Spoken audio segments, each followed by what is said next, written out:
Right. तो इसके 2 video यानी 2 पार्ट में मैंने आपको समझाया था। तो पेज नंबर 97 और पेज नंबर 98 हमने समझ लिया। तो इस चैप्टर में कितने कैरेक्टर थे? 2। फर्स्ट कैरेक्टर कौन था? बोला जी। और सेकंड कैरेक्टर कौन था? राइट। तो 2 कैरेक्टर के बारे में ये वाली स्टोरी थी। तो किनके बारे में थी ये स्टोरी? कौन बताएगा? पेड़ पौधे के बारे में थी कि नहीं? तो आज हम समझेंगे पेज नंबर 99। तो यहाँ पे फर्स्ट लाइन में लिखा है, हाँ, सूखने के बाद भी वृक्षों की लकड़ी ईंधन और इमारत बनाने के काम आती है। यहाँ पे समझ लेना, जब भी पेड़ कैसे होते हैं? जीवित होते हैं, यानी पेड़ जब भी मरे हुए नहीं होते तब भी वो काम तो आते हैं। किन किन काम आते हैं? बोलिए। पेड़ पौधे क्या देते हैं हमें? कौन बताएगा? बोलो। फल, फूल, सब्जियां, अनाज आदि देते हैं कि नहीं? तो यहाँ पे पाठ में दादाजी को सेकंड क्वेश्चन पूछा कि वृक्ष जब भी सूख जाते हैं, वृक्ष सूखा हुआ जो वृक्ष होता है वो किन कामों में आता है? तो उसकी लकड़ी काम आती है, घर के फर्नीचर बनाने में, घर बनाने में काम आती है कि नहीं? सेकंड, ईंधन, यानी जो हम लकड़ियों को जलाकर पानी गर्म करते हैं, खाना पकाते हैं, आदि कई उपयोगी चीजें में हम ईंधन यानी कि जो जलाते हैं लकड़ी को, वो इसका इस्तेमाल करते हैं कि नहीं? आगे लिखा है, और इमारत बनाने, ये बड़े बड़े जो इमारत होती है वो भी बनाने के लिए सूखी हुई वृक्ष की लकड़ी काम आती है कि नहीं? आगे समझिए। इसलिए हम कहते हैं कि वृक्षों के बिना मानव तथा अन्य जीवों का जीवन अधूरा है। वृक्ष के बिना हम अधूरे हैं कि नहीं? तो मानव और अन्य का जीव कैसा है? अन्य में कौन आएगा बताओ? कौन कौन आएगा अन्य जीवों में? एक तो मनुष्य हम जीव है, बताओ निशा। प्राणी, पक्षी प्राणी, पक्षी और मानव, हम तीनों के लिए जो वृक्ष है वो बहुत उपयोगी है। यहाँ तक समझे? तो हमारा जीवन वृक्ष के बिना कैसा है? अधूरा है, पूरा नहीं है, अधूरा है। यदि मनुष्य सुखी रहना चाहते हैं तो पेड़ पौधे को लगाना और उनकी देखभाल करना उसका कर्तव्य। हम सब मनुष्य हैं तो हमारे लिए पेड़ पौधे बहुत इंपॉर्टेंट है कि नहीं? तो हमने आगे के पेज पे सब समझा। तो ऑक्सीजन देते हैं, हम कार्बन डाइऑक्साइड वायु को बाहर निकालते हैं, तो ऑक्सीजन कौन देता है? पेड़ पौधे देते हैं, बराबर। तो हमारे जीवन के लिए यानी हमारी देखभाल कौन करता है? पेड़। तो हमारा भी कर्तव्य है, हमारा भी क्या कर्तव्य है कि हमें पेड़ पौधे लगाने चाहिए कि नहीं? ताकि पेड़ पौधे से हमको सब कुछ मिलता रहेगा। दादाजी ने समझाया, किसको समझाया? पाठ को समझाया कि हमारा कर्तव्य है, हमें पेड़ पौधों की देखभाल करनी चाहिए। आगे समझिए। दादाजी, पेड़ हमारे जीवन के लिए जब इतने महत्वपूर्ण हैं तो लोग पेड़ों को क्यों काटते हैं? वेरी इंपॉर्टेंट बात। तो यहाँ पे पाठ है, आगे क्वेश्चन किया दादाजी, पेड़ पौधे हमारे लिए इतने इंपॉर्टेंट है तो लोग पेड़ पौधे को क्यों काटते हैं? आपके दिमाग में ऐसा क्वेश्चन आता है कि नहीं? तो क्यों काटते हैं? तो दादाजी यहाँ पे क्या बताते हैं, समझिए। यदि पेड़ ही नहीं होते तो क्या होता? दादाजी ने बताया कि ये हमारे लिए इतने इम्पोर्टेंट है तो ये इसको क्यों काटते हैं। यदि पेड़ ही नहीं होते तो क्या होता? पाठ में हैरानी प्रकट करते हुए यहाँ पे जानना चाहा। तो पाठ यहाँ पे इस बात पे हैरान होता है और हैरानी प्रकट करते हुए दादाजी को क्वेश्चन पूछता है। तो मुझे आप लोग बताइए कि अगर पेड़ पौधे ही नहीं होते तो क्या होता? बोलो, कौन बताएगा? कुछ समझ में आ रहा है आपको?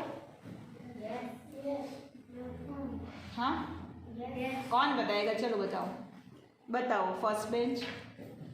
यदि पेड़ ना होते तो हमें ऑक्सीजन कहाँ से मिलता और हम जिंदा कहाँ से रह पाते? हम ऑक्सीजन के बिना जिंदा नहीं रह पाते और हमें फल, सब्जियां, अनाज आदि नहीं मिलता तो हमारा जो शरीर है वो टिका नहीं रहता।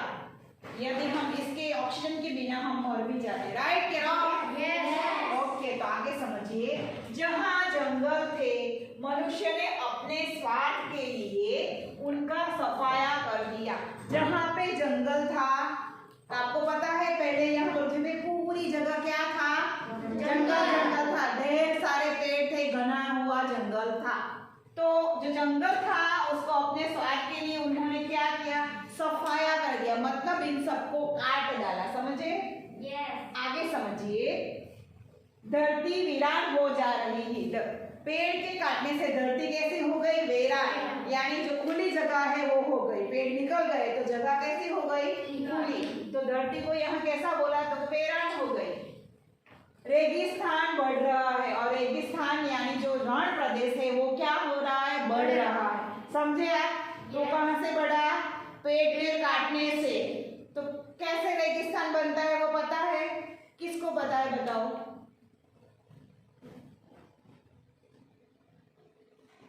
पहले ढेर सारे पेड़ थे, आपने बताया कि ढेर सारा जंगल था, राइट? तो जंगल को काट दिया मैंने, तो वीरान क्या हो गई? धरती।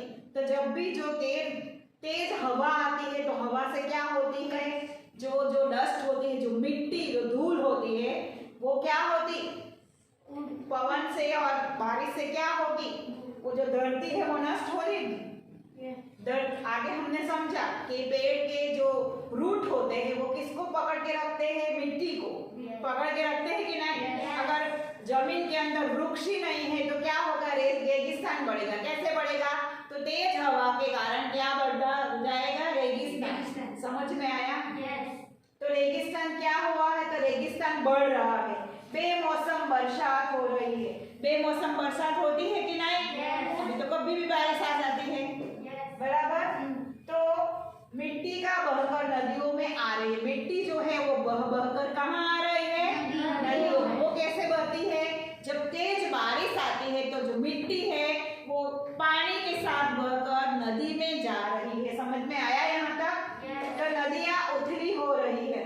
मतलब नदियाँ उथली, मतलब उथली शब्द का अर्थ समझ में आया?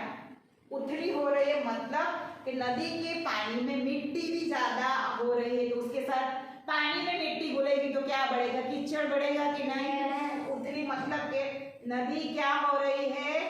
ऊपर आ गई है, जिनको हम बोलेंगे छिछरी बन गई है। मतलब कि नदी है ना, वो डीप में नहीं है, अब ऊपर ही है उसका पानी। समझ में आया? तो उथली हो रही है।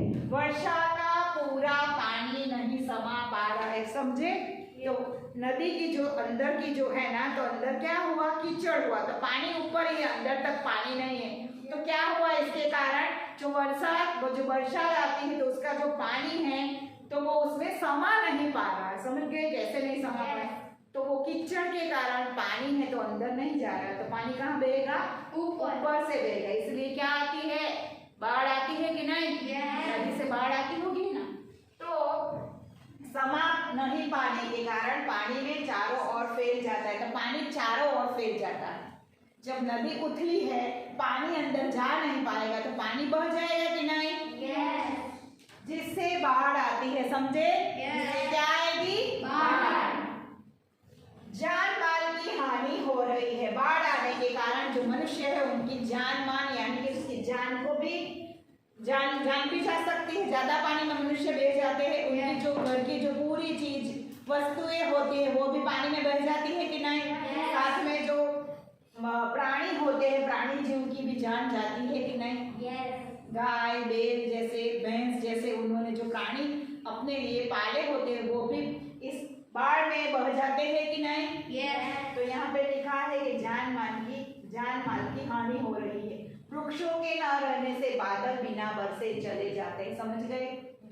जब भी कई जगह ऐसा होता है कि बारिश आती है, कई जगह नहीं आती है, तो इसका कारण भी क्या है? यह समझे आप? अब अगर मानो कि मेरे यहाँ बारिश हुई तो अगर आपके यहाँ नहीं भी होती है, वो हम इसी शहर में रह रहे लेकिन मेरे यहाँ तेजी से बारिश आई, आपके यहाँ नहीं भी आई, इसका कारण भी यह है कि बादलों में जितना पानी भरा है वो एक जगह पे आ जाता है। समझे?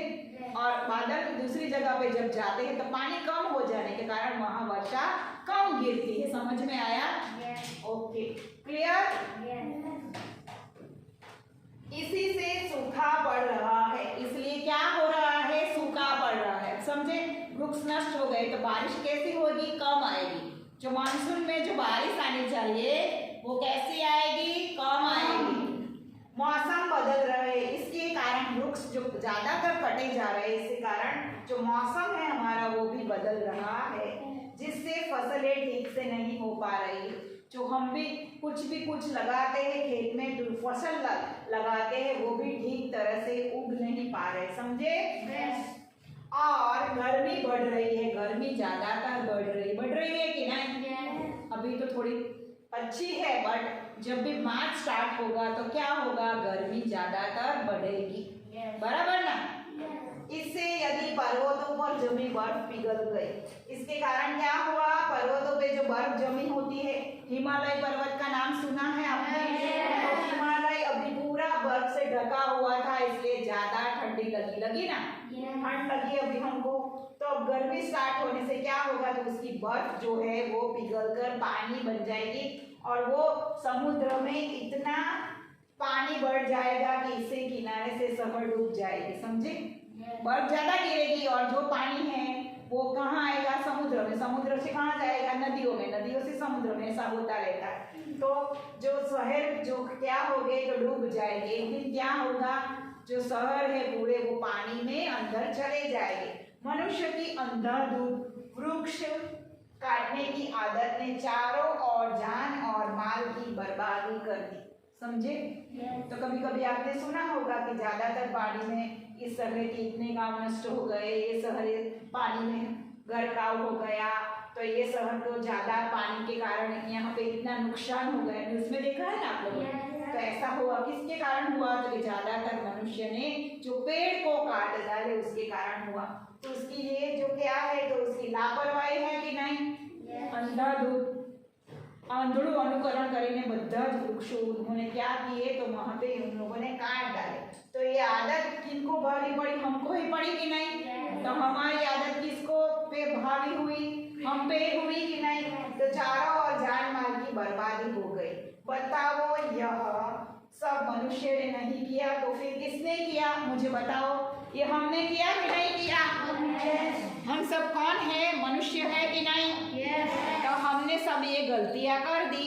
बाद में हम कोसते हैं कि बारिश नहीं होती है, फसलें नहीं होती है आदि, हम कहते हैं कि नहीं? गर्मी ज्यादा होती है, इस टाइम ये हुआ, इस टाइम वर्षा कम हुई, तो क्या इनके सब कारण के जवाबदार कौन है? हम है कि नहीं?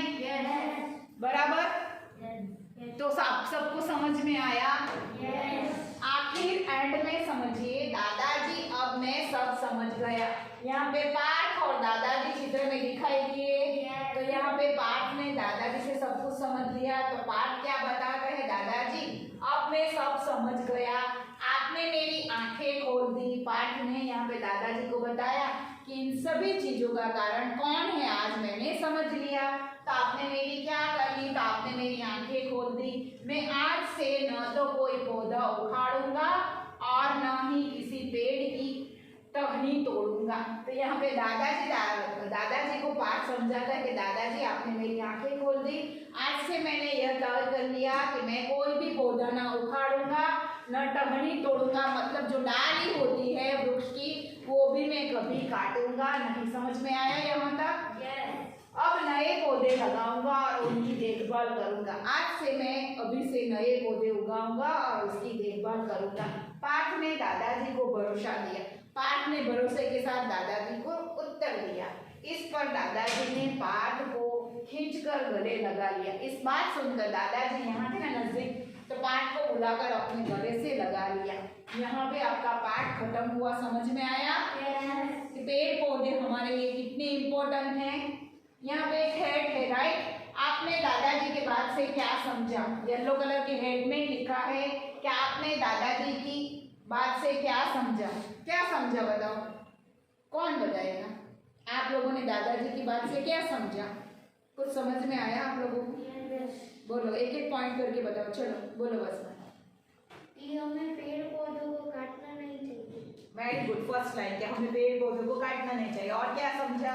हमने दादाजी से समझा पेड़ पौधे का महत्व। वेरी गुड, पेड़ पौधे का महत्व समझा। तीसरा पॉइंट कौन बताएगा? बोलो। और क्या समझा दादाजी की बात से, बताओ कुछ। हमें पेड़ पौधे लगाने चाहिए। हाँ, हमें ज्यादातर पेड़ पौधे उगाने चाहिए। और क्या सीखा बताओ, कुछ समझ में आता है आप लोगों को?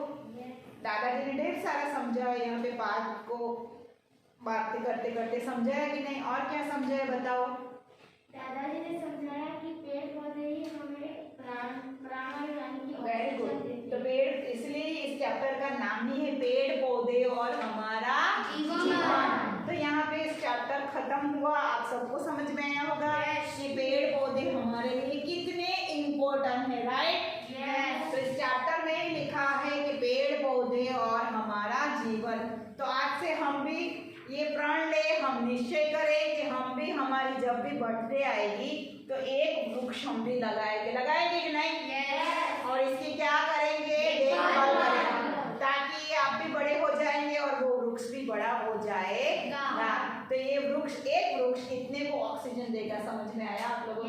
तो आपको ये अच्छी आदत डालनी है। आपको कभी भी पौधे और वृक्ष को आपको भी उसकी क्या करनी है? देखभाल करनी है, उसको नष्ट करना नहीं है। आप नई पीढ़ी है तो आप ऐसा करेंगे तो पीछे वाली जो पीढ़ी आएगी उसको भी फायदा रहेगा, क्योंकि आगे वाली पीढ़ी ने ज्यादातर वृक्ष को क्या किए हैं? काट दिए हैं, समझे?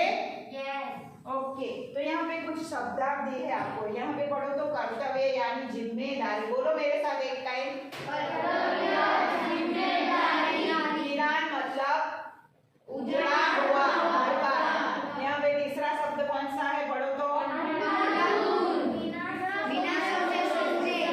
यहाँ पे हैरानी मतलब परेशानी, व्याकुलता। उथली मतलब समझ में आया? इस चैप्टर में आपको अच्छी तरह से मैंने समझा है। इस वीडियो को आपको 2 टाइम देखना है और आपको समझना है। अगर आपने शब्दार्थ अभी तक नहीं लिखे हैं तो आपको आपकी हिंदी की नोटबुक में नए पेज पे हेडिंग लगाकर आपको शब्दार्थ 1 टाइम लिखने हैं। Thank you very much. Have a nice day.